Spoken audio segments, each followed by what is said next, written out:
আমার বিরুদ্ধে যেটা বলা হচ্ছে যে রেলওয়ের জমি দখল করেছি, যখন দখল করে আমি থাকি ইত্যাদি বলা হচ্ছে, যেটা ব্লগাররা এই কথাটা তুলে ধরতেছে, যারা নাকি আওয়ামী সমর্থক, এনটি বিএনপি যারা তুলে ধরতেছে।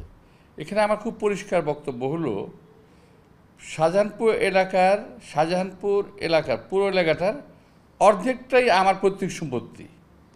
আমি রিপিট, শাহজাহানপুর এলাকার পুরো শাহজাহানপুরের অর্ধেকটাই আমার পৈতৃক এবং আমার আত্মীয়স্বজনের প্রপার্টি। এবং আমাদের প্রপার্টি অ্যাকোয়ার হয়েছে অনেক। রেলওয়ে অ্যাকোয়ার করেছে 1957-এ, এখনকার কথা না।